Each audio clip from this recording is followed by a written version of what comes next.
Dr. Evelyn Reed was one of the most respected surgeons in the country, but on Flight 1109 she was just a black woman being told to move. The pilot, Captain Holloway, had just made the biggest mistake of his career. He thought he was putting her in her place. He didn't know that her son, sitting in seat 3C, was the one man who could end his career with a single flash of a badge. The atmosphere in the first-class cabin of Prestige Air Flight 1109 was a carefully curated symphony of privilege. The lighting was a soft, ambient champagne gold. The carpet was a plush, sound-dampening navy blue. The scent of warm nuts and expensive coffee hung in the climate-controlled air. Dr. Evelyn Reed settled into Seat 2, breathed it all in, and felt nothing. To her, this was not a luxury, it was a utility. She was flying from Atlanta to Chicago to perform a rare double-vessel coronary bypass on a high-profile patient. The first-class seat was a non-negotiable requirement from her surgical practice, ensuring she arrived rested, calm, and mentally prepared. She was a woman defined by precision. At 58, her hands were steady, her eyes sharp, and her mind a fortress of medical knowledge. Her salt and pepper hair was pulled into an elegant tight bun, and her simple tailored pantsuit spoke of quiet authority. She was reading a printed copy of The Lancet, her pen making neat microscopic notes in the margin. The boarding process, however, had already been a trial. It began at the gate. The gate agent, a woman in her late 30s with Sharon on her name badge and a severe blonde bob, had looked straight through Evelyn as she stood in the Priority 1 lane. "Ma'am, this line is for first class and diamond medallion only," Sharon Miller said, her voice dripping with forced politeness that failed to mask her implication. Evelyn, without looking up from her journal, simply slid her first-class boarding pass 2A across the scanner. The machine beeped its approval. Evelyn met the agent's gaze. "Will that be all, Sharon?"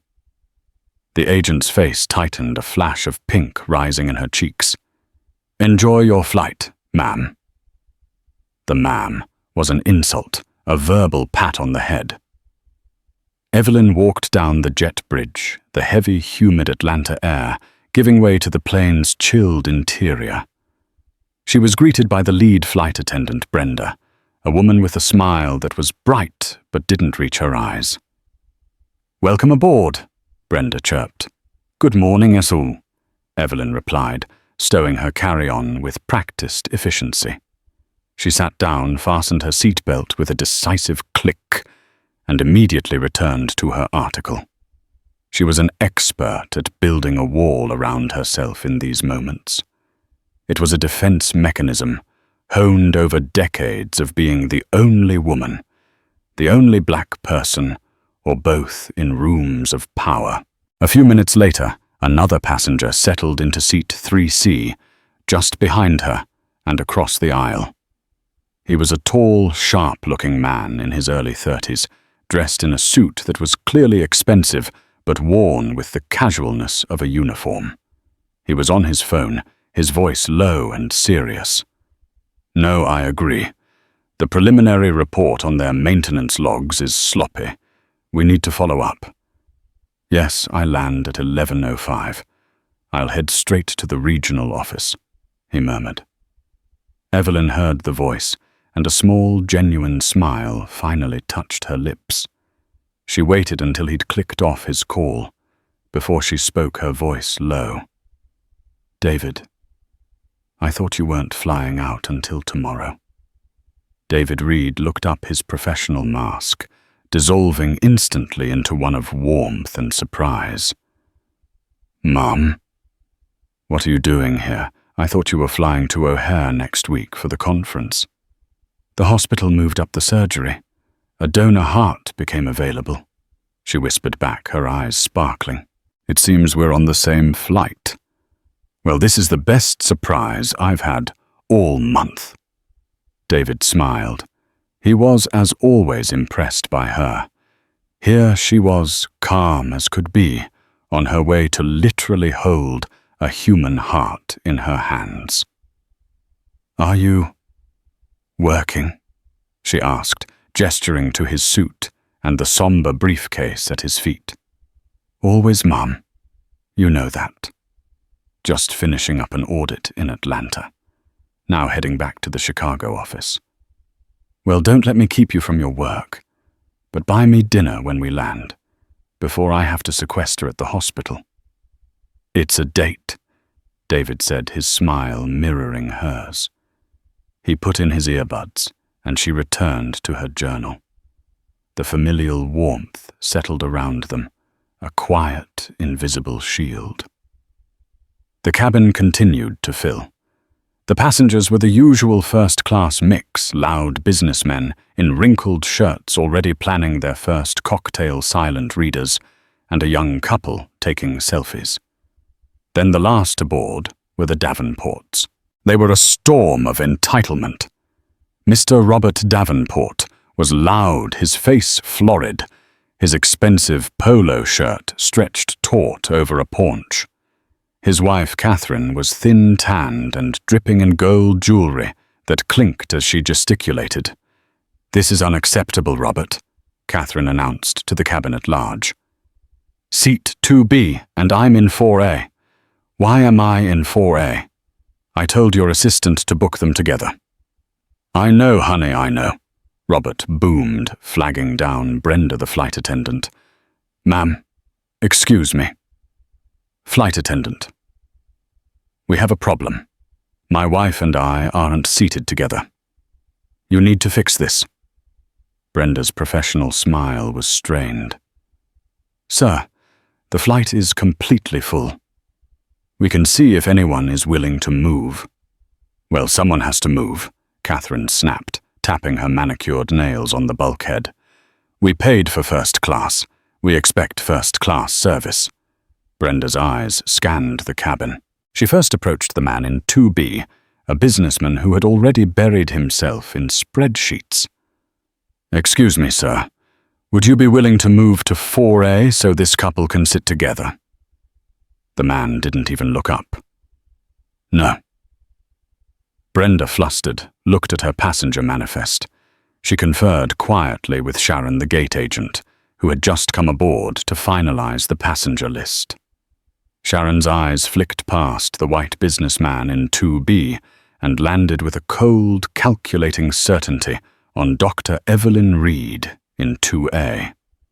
Sharon approached Evelyn. "Ma'am, we have a small seating issue." Evelyn lowered her journal. "Yes. We need to move you. We have a couple who needs to sit together," Sharon said. It was not a request. Evelyn looked at the Davenports, who were staring at her impatiently, and then back at Sharon. "And where exactly would you be moving me?" "We have a lovely seat for you in Comfort Plus row 21. It has extra legroom," Sharon said, as if offering a prize. The entire cabin was quiet now. David Reed in 3C, slowly, almost imperceptibly, took out one earbud. "Row 21. Evelyn's voice was flat cold and devoid of emotion. "You are asking me to move from seat 2A, a first-class lie-flat seat that I paid for, to a middle seat in Comfort Plus." "It's not a middle seat." Sharon lied, her patience visibly thinning. "We just need this seat. They need to be together. It's a simple request." "And it's a simple answer." "No," Evelyn said, raising her journal. "I am not moving. I am here to prepare for a surgical procedure. Now, if you'll excuse me." "Ma'am, you're holding up the flight," Sharon hissed, her face turning an eagerly shade of red. "This is ridiculous," Catherine Davenport shrieked. "Just make her move. What is the problem?" "I am not her." Evelyn stated, her voice rising just enough to cut through the cabin. "I am Dr. Reed, and I am a ticketed first-class passenger in seat 2A. I will not be moving." Sharon, clearly out of her depth and infuriated at being challenged, turned on her heel. "I'm getting the captain." David Reed's eyes narrowed. He watched Sharon march to the cockpit and knock. The door opened, and she disappeared inside. When she re-emerged, she was followed by a tall man with a commanding presence and a face set in a permanent scowl of annoyance. He wore the 4 stripes of a captain on his shoulders. This was Captain Marcus Holloway.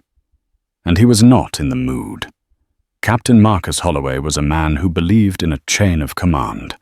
He had been a pilot in the Air Force for 20 years before transitioning to commercial aviation. In his mind, his cockpit was a command center, and the airplane from nose to tail was his domain. Passengers were cargo and flight attendants were his subordinates. He had no patience for customer service issues, especially when they delayed his departure time. He had been briefed by Sharon in 2 sentences. "There's a woman in 2A who is refusing to move for the Davenports. She's holding up the flight." That was all he needed to know. He didn't ask why she was being asked to move. He didn't ask if she was the only one asked. He saw a problem, and a simple solution: remove the problem.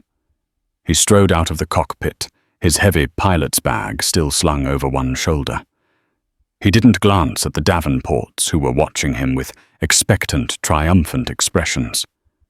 He didn't look at the other passengers. He walked directly to seat 2A and stood over Dr. Evelyn Reed, deliberately using his height to intimidate her. "Ma'am, I'm Captain Holloway. This is my aircraft." He began, his voice a low, authoritative rumble. "I understand you're refusing a crew instruction." Evelyn Reed met his gaze. She was not intimidated. She had faced down arrogant male colleagues, terrified families, and death itself on the operating table. A grumpy pilot held no terror for her. "Captain," she said, her voice a model of professional calm, "I have not refused a crew instruction. I have declined a request from a gate agent to surrender my paid, ticketed first-class seat and be downgraded to row 21, all to accommodate these passengers." She gestured calmly toward the Davenports. Holloway's eyes hardened. He despised being challenged, especially by a passenger, and especially by this one. In his mind, she didn't look like she belonged in 2A. He made a snap judgment, one poisoned by years of unexamined bias. "That's not what I was told," he said, his voice dropping. "I was told we have a weight and balance issue, and we need to move a passenger. You've been selected." This was a new, more serious lie, and a stupid one. The cabin grew even colder. In 3C, David Reed's hand moved to the inside pocket of his jacket, his fingers brushing against a small leather wallet. He didn't move. He just watched. Evelyn's eyebrows rose. "A weight and balance issue, Captain." For a single passenger moving from row 2 to row 21 on a 757. As a woman of science, I find that claim mathematically fascinating. "Would you care to show me the manifest calculations that require me specifically to move?" Holloway's face went from annoyed to thunderous. He had been called on his lie, and by a black woman who had the audacity to question him with intelligence. His veneer of professionalism evaporated, revealing the raw bigotry beneath. "Listen," he growled, leaning down, his voice now, a low, menacing hiss meant only for her, but loud enough for the first few rows to hear. "I don't know who you think you are, and I don't have time to argue about it. Some people just aren't used to this cabin and its courtesies. It's a simple request. Be a team player. The insult hung in the air, thick and toxic. Some people. Not used to this. Evelyn Reed recoiled, not in fear, but in disgust, the casual, venomous racism of it. Captain, I am used to this cabin. I am also used to professionals, and you are not behaving like one. You are behaving like a bully. You are discriminating against me. That's it, Holloway snapped, straightening up his face red. He was done. He had been defied. He would assert his dominance. He pointed a thick finger at her. Ma'am, I am the captain of this aircraft, and my word is law here. I am giving you a direct, final order. You will take the new boarding pass that Ms. Miller is holding, and you will move to the back of the plane. Now. Sharon Miller stepped forward, holding out the flimsy paper pass for seat 21B. A middle seat. Evelyn stared at the paper as if it were a piece of trash. She slowly, deliberately turned her head back to Holloway. And if I refuse this direct order, which is based on a lie and motivated by prejudice, Holloway's smile was a terrifying, triumphant sneer. He had her. Then you are in violation of federal law. You are non-compliant, and I will have you removed from my aircraft. Brenda. He barked at the flight attendant. Call airport security. Have this passenger removed for non-compliance with a crew directive. Brenda, who had been watching with growing horror, fumbled for her handheld device. The Davenports looked on Mrs. Davenport with a smug, satisfied smirk. Mr. Davenport just looked impatient, as if swatting a fly. The other passengers in first class suddenly found the safety manual intensely interesting. No one spoke. No one intervened. This was Evelyn's humiliation, and hers alone. You are making a terrible mistake, Captain. Evelyn said, her voice low and shaking. Not with fear, but with a profound, seismic anger. The only mistake, Holloway shot back, was you thinking you could argue with me. Brenda was about to tap the button to call for security. That won't be necessary. The voice was not loud, but it cut through the cabin like a surgeon's scalpel. It was cold, precise, and absolutely brimming with an authority that dwarfed the captain's. Every head turned. David Reed was standing in the aisle next to seat 3C. He had his phone in his left-hand screen, dark, but held as if it had been recording. His suit jacket was unbuttoned. He was looking directly at Captain Marcus Holloway. Holloway, incensed by another interruption, rounded on him. Who the hell are you? Sit down. This is a crew matter, and you are interfering. I'm David Reed, the man said, taking 1, 2, 3 measured steps forward, closing the distance between them until he was standing directly in front of the pilot, close enough that Holloway could see the icy calm in his eyes. And this, David said, his voice dropping to a deadly quiet, is not a crew matter. This is a federal matter. His right hand moved to the inside pocket of his suit jacket. He slowly, deliberately pulled out a black bifold leather wallet. He didn't flash it. He opened it and held it steady, inches from Captain Holloway's face. Inside, gleaming under the soft cabin light, was a gold badge. A shield embossed with an eagle and the scales of justice. And next to it, a photo ID card. Federal Aviation Administration. David Reed, said his voice, flat. Office of Civil Rights and Investigations. Lead investigator. And that woman, that doctor, you just ordered to the back of the plane. That's Dr. Evelyn Reed. She's my mother. He paused, letting the weight of the words settle. And you, Captain Holloway, have just violated Title 49 of the United States Code, prohibiting discrimination by an air carrier. and you did it in front of a federal investigator. So if you'd like to call security, please do. I'll need them to take your statement." The silence that fell over the first-class cabin was no longer awkward. It was absolute. It was the sound of a vacuum being created of all the air, all the bravado, all the entitlement being sucked out of Marcus Holloway. The captain's florid, angry face went pale. He didn't just look surprised. He looked like he had been physically struck. His eyes darted from the badge to David's face, to Evelyn, and back to the badge. He knew exactly what that badge meant. It meant investigations. It meant fines that could cripple an airline. And for him, personally, it meant his license. Brenda, the flight attendant, had her hand frozen over her device, her eyes wide with terror. Sharon Miller.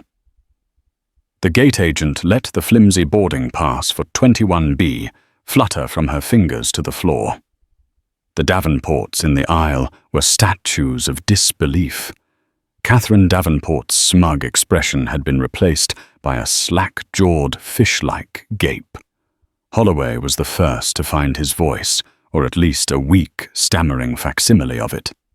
This is a misunderstanding, Mr.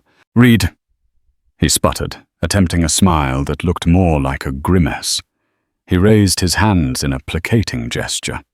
A simple seating issue. A miscommunication. David Reed did not smile back. His expression remained one of cold, righteous fury. A misunderstanding. Let's review the facts, shall we? You were called to resolve a seating preference for Mr. and Mrs. Davenport. You did not ask the passenger in 2B to move again. You did not ask the passenger in 3A. You came directly to Dr. Reed, the only black woman in this cabin. That's not a misunderstanding, Captain. That's a pattern. Holloway's eyes darted around, looking for an ally. He found none.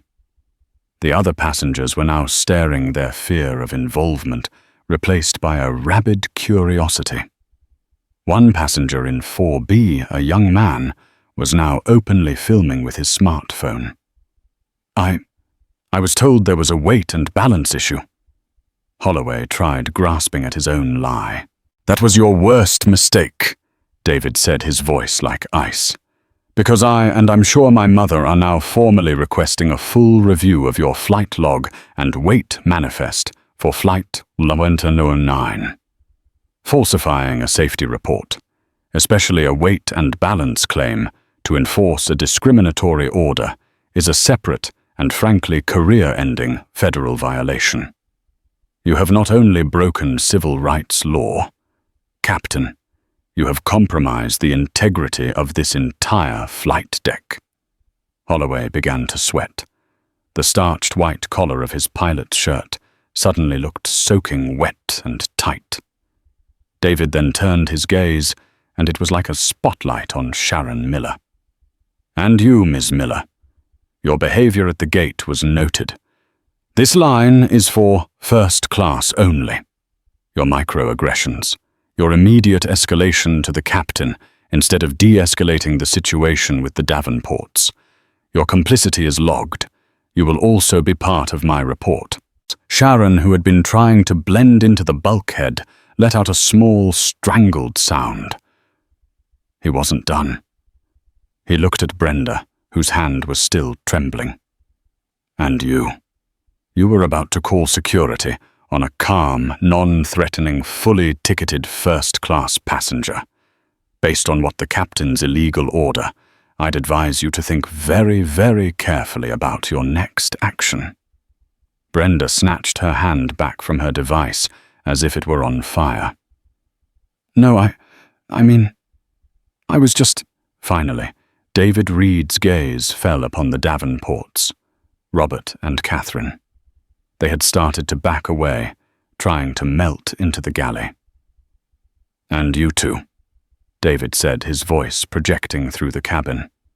Your entitled, disruptive behavior created this incident. You pressured the crew, you encouraged this action, and you stood by and smirked while another passenger was humiliated. Your names will be in my report for passenger interference. Now I suggest you find your assigned seats 4A and 2B, and you sit in them. And you do not say another word for the duration of this flight. Am I clear? Mr. Davenport, a man who was clearly used to yelling at subordinates, could only nod, his face pale. Yes. Yes, of course. His wife Catherine looked as if she was going to be sick. They scrambled to their seats, Robert squeezing past Evelyn to get to 2B, refusing to make eye contact. The cabin was now David's. The power had shifted completely and irrevocably. Holloway, seeing his career flashing before his eyes, tried one last desperate appeal. He turned to Evelyn. His entire demeanor changed. He was no longer a captain. He was a beggar. "Dr. Reed," he said, his voice slick with false sincerity. "Please, I apologize. I was stressed. The flight is delayed. I misjudged the situation. Deeply. Please, of course, this is your seat. Can I get you a drink? A glass of champagne? We can all just put this behind us, Mr. Reed. Sir, as a professional courtesy." He was appealing to David man to man, professional to professional, hoping to sweep the messy business of his mother's humiliation under the rug. He had once again misjudged the situation. David looked at Holloway with a profound, cold pity. "A professional courtesy, Captain. You are confusing me with a colleague. I am not your colleague. I am your regulator. And you just threatened my mother." He turned to Evelyn, his voice softening for the first time. "Mom, are you okay?" Evelyn Reed let out a breath she felt she had been holding for 30 years. She looked at her son, and her eyes were filled with a fierce, burning pride. She nodded, her composure absolute. "I'm fine, David. Thank you." She then looked at Captain Holloway, her gaze steady. "Captain, your apology is not accepted, because it is not sincere. It is an act of self-preservation. You were not stressed. You were racist. And you were abusive. And you are not fit to fly this plane." David nodded, as if confirming a diagnosis. "My mother is correct." He turned back to the pilot. "We are not putting this behind us, Captain Holloway. In fact, we are just getting started.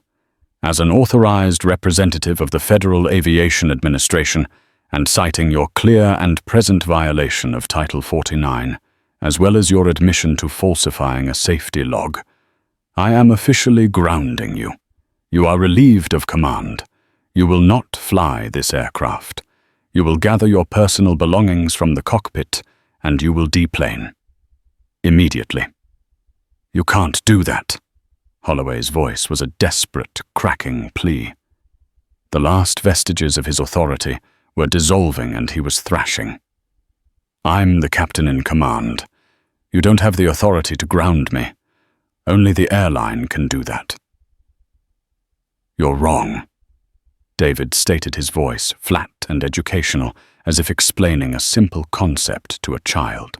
"The FAA has oversight over all airmen, and as a field investigator, I have the authority to issue an emergency grounding order for any pilot who demonstrates reckless, unsafe, or discriminatory behavior.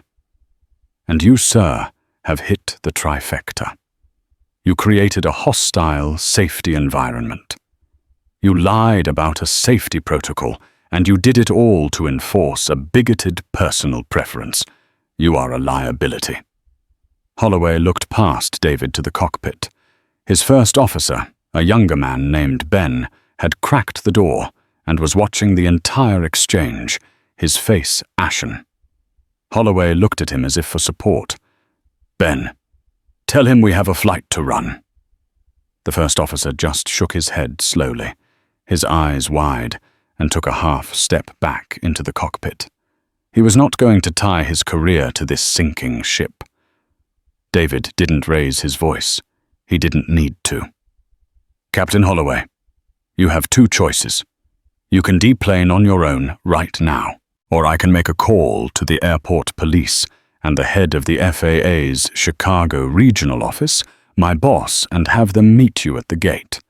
In that case, you will be deplaning in handcuffs for interfering with a federal investigator. The choice is yours, but you will be deplaning." The finality of it hit Holloway like a physical blow. He stared at David, his mind racing, searching for an escape, a loophole, a way out. He found nothing but the cold, hard wall of the law personified by the man standing in front of him. His shoulders, which had been puffed with arrogance, slumped in utter defeat. The man who had strode out of the cockpit 10 minutes ago was gone, replaced by a grey, shaking, terrified shell. "Fine," he whispered. It was the sound of a career ending. He turned wordlessly and reached into the cockpit. The first officer flinched away from him. Holloway grabbed his cap and his heavy flight bag. He didn't look at the first officer. He didn't look at Brenda or Sharon. He didn't look at David. His eyes, however, were drawn as if by a magnet to Dr. Evelyn Reed. She was watching him. Her expression was not triumphant. It was not angry. It was one of a deep, profound, and weary sadness. She looked at him as she might look at a malignant excised tumor, something that had to be removed. That look was worse than any hatred. It was the look of dismissal. Holloway's face contorted in a final spasm of humiliated rage. He turned and began the long walk. Down the first-class aisle, past the businessman in 2B, who was now staring past David in 3C, past the passenger in 4B, who was still silently filming his disgrace. He walked through the curtain into the economy cabin, where passengers were still stowing their bags, oblivious. He walked all the way down the aisle, the 100-yard walk of shame, and disappeared out the main cabin door, not even glancing at the gate agents. As soon as he was gone, Sharon Miller seemed to awaken from her trance.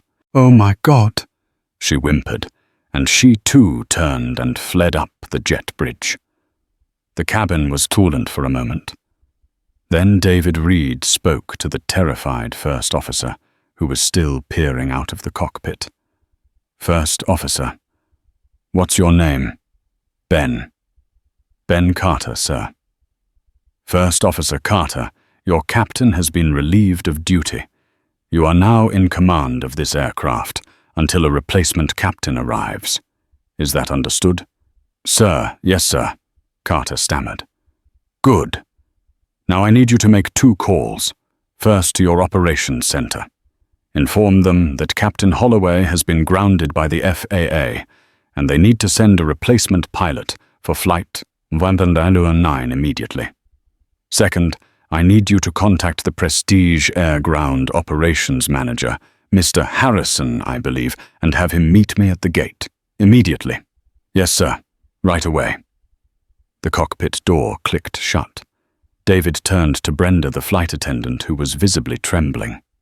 "Brenda, you can make your announcement now.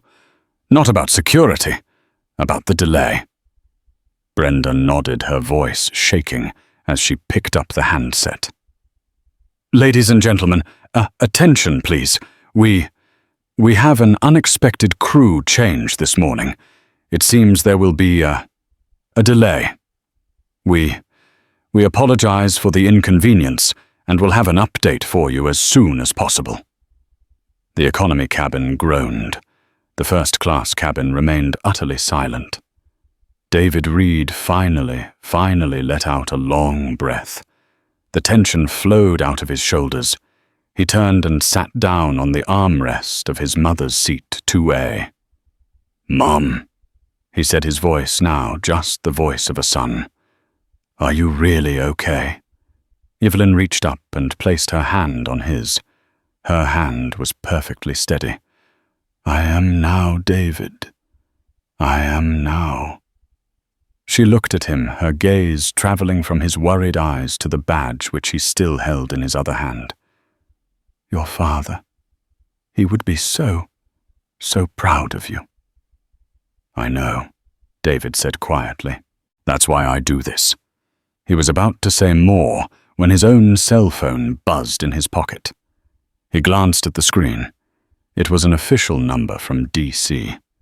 He stood up, a flicker of professional duty returning. "Excuse me, Mom. I have to take this." He stepped into the galley, his voice low. "Reed speaking." "Yes, Mr. Director. Yes, I'm in Atlanta on the ground." "What, you're kidding me?" He was quiet for a long moment, listening. Evelyn watched him, her brow furrowed. David's face grew grim. "Sir," he said, "you are not going to believe this. The anonymous complaints you just received about a rogue pilot with a race bias on the ATL-OD route. The ones against a Captain Marcus Holloway." "Yes, sir. I'm on his plane right now, and I have to tell you, I have a brand new incident report, and this one isn't anonymous." The half hour that followed was a blur of quiet, intense activity. First Officer Ben Carter, now effectively the acting captain, was on the radio in the cockpit, his voice a low, stressed monotone as he explained to a doubtlessly apoplectic operations manager what had just transpired. In the galley, David Reed paced his phone to his ear, providing a calm, detailed, and legally precise account of the incident to the FAA's National Director of Civil Rights in Washington, D.C. "Yes, sir." He explicitly used the phrase, "Some people aren't used to this cabin." Correct. He then fabricated a weight and balance claim to enforce the order. "Yes, I have it on video.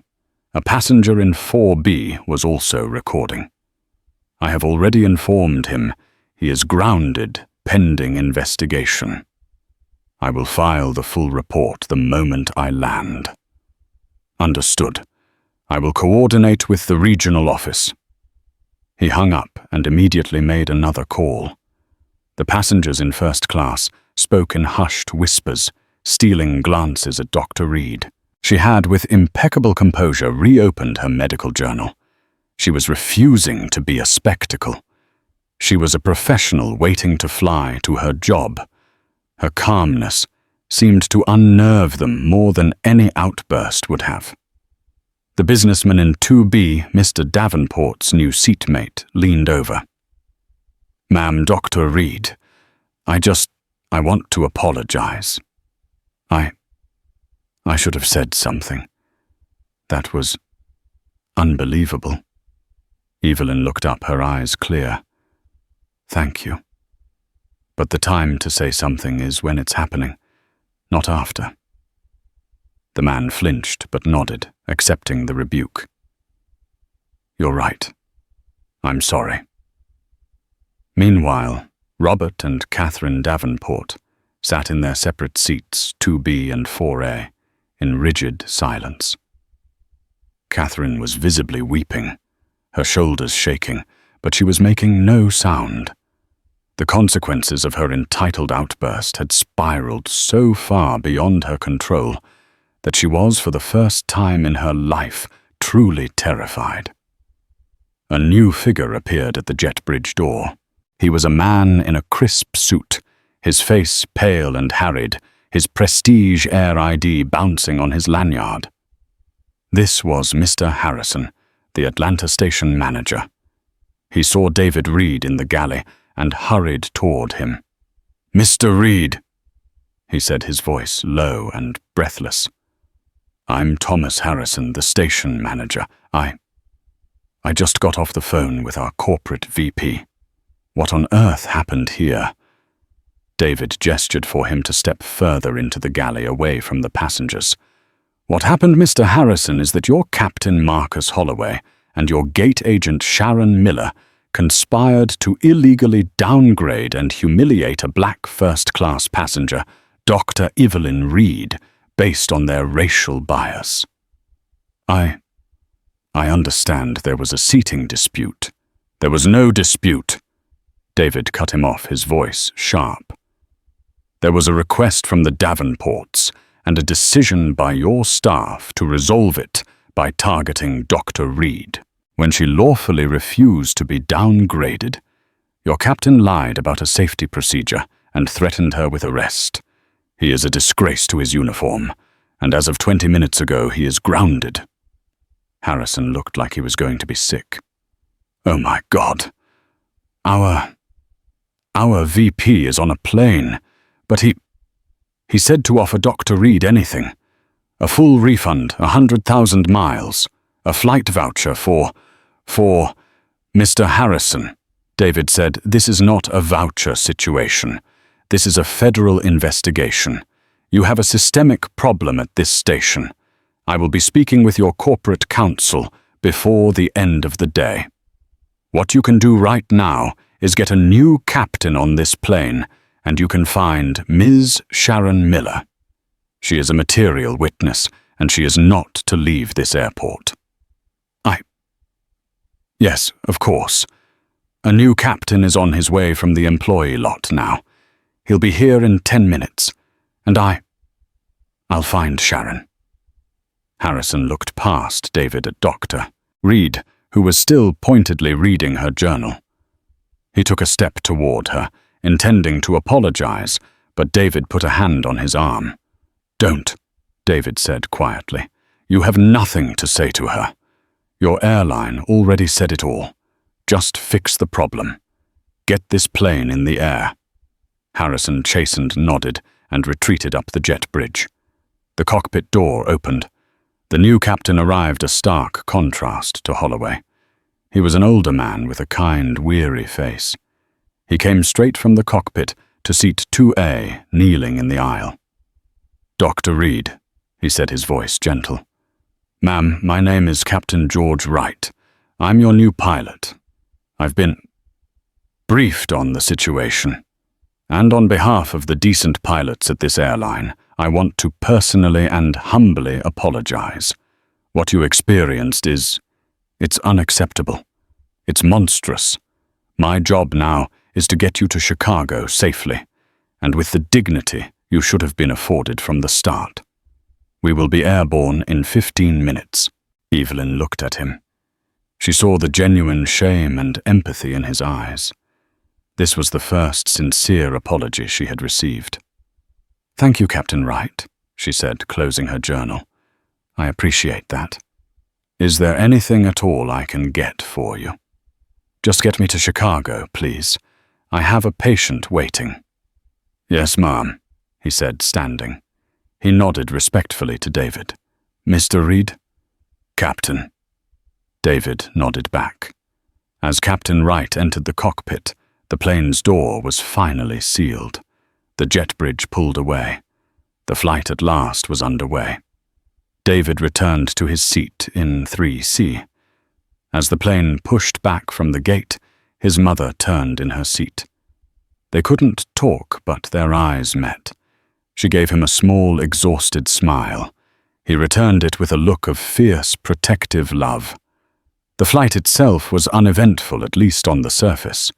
The new crew was exemplary.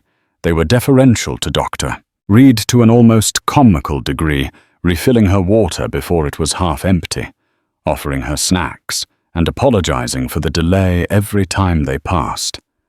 Evelyn remained polite, but distant. She was working, preparing her mind for the task ahead. David, meanwhile, was also working. His laptop was open, his fingers flying across the keys as he typed his report. He was meticulous. He noted the time of every microaggression. He quoted Holloway's words verbatim. Some people aren't used to this cabin. He quoted the fabricated safety of flight lie, a weight and balance issue. He noted the complicity of Sharon, the intimidation by Brenda, and the instigation by the Davenports. He attached the video file from the passenger in 4B, who had emailed it to him, and the file from his own phone. He was not just writing a report, he was building a case. The term hard karma implies a swift, righteous, and proportional cosmic justice. What happened to Marcus Holloway? Sharon Miller and the Davenports was something more precise. It was administrative, legal, and systemic. It was karma delivered not by fate, but by the federal government. For Captain Marcus Holloway, his walk of shame did not end at the gate. As he stepped onto the jet bridge, he was met not just by the panicked station manager, Mr. Harrison, but by two grim-faced men in dark suits. One was the FAA regional director, David's boss's boss, who had been at the airport for a separate matter. The other was the airline's own chief pilot for the Atlanta base. "Marcus," the chief pilot said, his voice devoid of all warmth, "hand me your badge and your wings." "What, Rick, you can't be serious. It was a misunderstanding." "The misunderstanding is that you're still employed," the chief pilot snapped. "I just got off the phone with our VP of Flight Ops, who was on a call with the FAA director in DC. You fabricated a safety report. You abused a passenger. And you did it all in front of an FAA investigator. You are suspended without pay, effective immediately. You will be escorted off the premises." Holloway's emergency grounding by David was just the beginning. The full investigation, spearheaded by David's report, was swift and brutal. The video evidence was irrefutable. His history was pulled. It turned out, as David's boss had hinted, that there were 3 prior anonymous complaints against Holloway for similar behavior toward minority passengers, all of which had been dismissed as he said, she said by local managers. David's report was the nail in the coffin. Within 2 weeks, Captain Marcus Holloway's pilot's license was suspended by the FAA for a period of 18 months for conduct unbecoming an airman and deliberate falsification of flight safety documentation. Prestige Air, facing a massive lawsuit and an FAA audit, terminated his employment for cause, voiding his severance and pension. He was disgraced, unemployable as a commercial pilot and facing potential civil charges. For Sharon Miller, the gate agent, Mr. Harrison found her hiding in a staff break room, crying. Her tears did not save her. She was immediately suspended. Her employment history also showed a pattern. She had on numerous occasions involuntarily downgraded non-white passengers from oversold first-class cabins while allowing white passengers with lower tier status to remain. She had been gaming the system, assuming no one would ever have the power to call her out. She was fired within 48 hours. The report noted her actions not only violated company policy, but also federal anti-discrimination law, making her a massive liability. For Robert and Catherine Davenport, while they were not employees, they did not escape. David's report named them as disruptive passengers who had instigated a conflict leading to a safety of flight violation. Prestige Air immediately flagged their loyalty accounts. They were banned for life from flying Prestige Air. Furthermore, their names were shared on an inter-airline security database, meaning they would face enhanced security screening and be barred from first class on multiple other carriers. Their desire to sit together cost them their privilege. For Prestige Air, this was the hardest karma of all. David's report triggered a full-scale FAA audit of Prestige Air's Atlanta and Chicago hubs. The investigation went far beyond one pilot. It became an inquiry into the airline's culture. The result was a consent decree, a settlement to avoid a billion-dollar federal lawsuit. Prestige Air was fined $5.2 million by the Department of Justice. But the real penalty was the one Dr. Evelyn Reed herself had demanded. When the airline's CEO finally reached her a week after her successful surgery, she did not ask for money or miles. "Mr. Johnson," she said, her voice clear over the phone from her Chicago hotel. "I don't want your vouchers. I want your company. I want you to fix it. I want mandatory top-down bias and de-escalation training. Not a 20-minute webinar.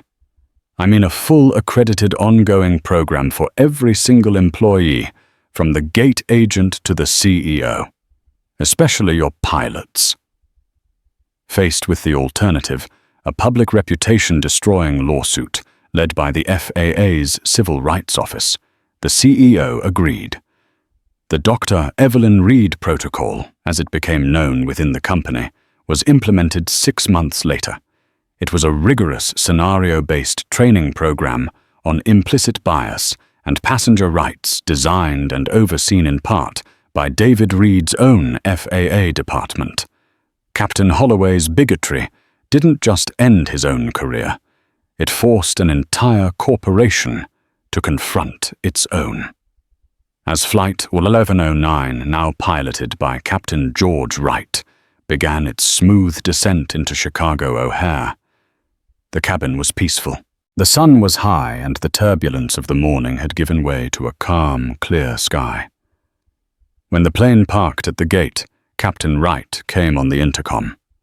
"Ladies and gentlemen, we apologize once again for our significant delay in Atlanta. We are on the ground in Chicago. For those connecting ground staff, we'll be at the gate to assist you. And for all of us at Prestige Air, we thank you for your patience."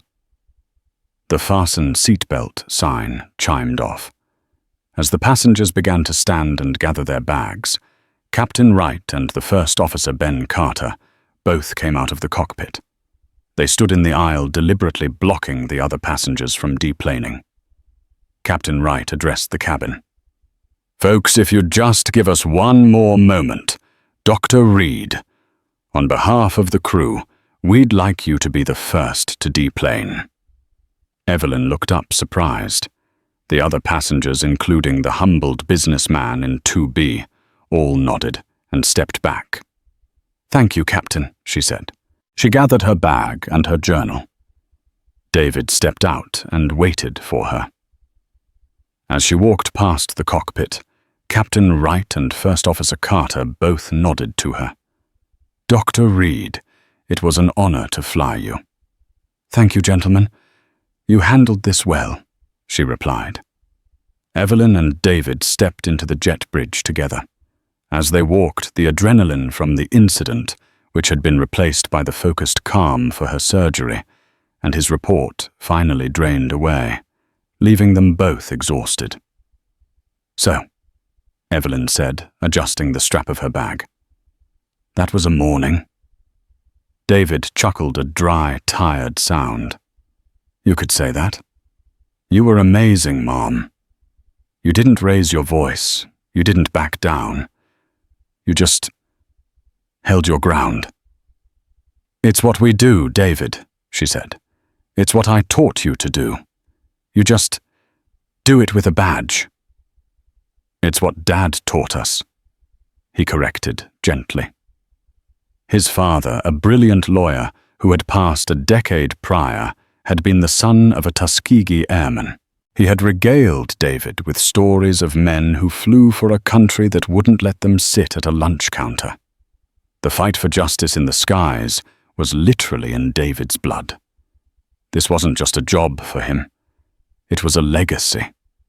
They reached the end of the jet bridge and entered the bustling terminal at O'Hare. Standing there waiting for them was a man in an expensive suit, looking far more anxious than the typical limo driver. "Dr. Reed, Mr. Reed," he said, stepping forward. "Yes," Evelyn said. I'm Stephen Collins, Vice President of Operations for Prestige Air Chicago. He had clearly been sent to do damage control. Dr. Reed, on behalf of our entire airline from the CEO down, I cannot. I do not have the words to express our profound apology. Evelyn Reed held up a hand.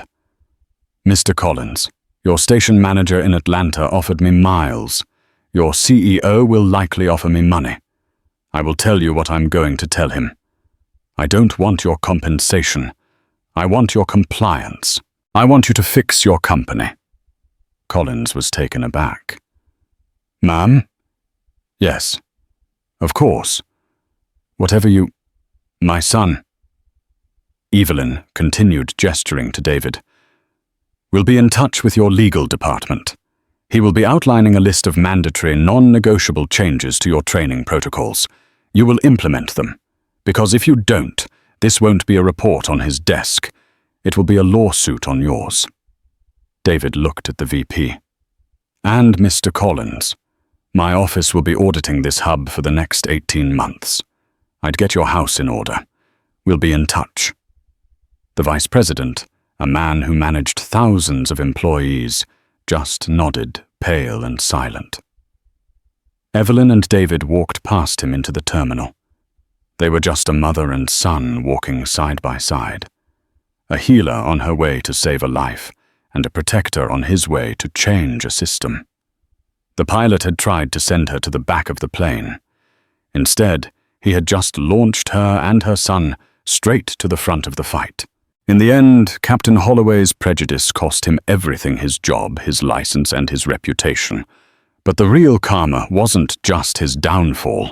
It was Dr. Reed's victory.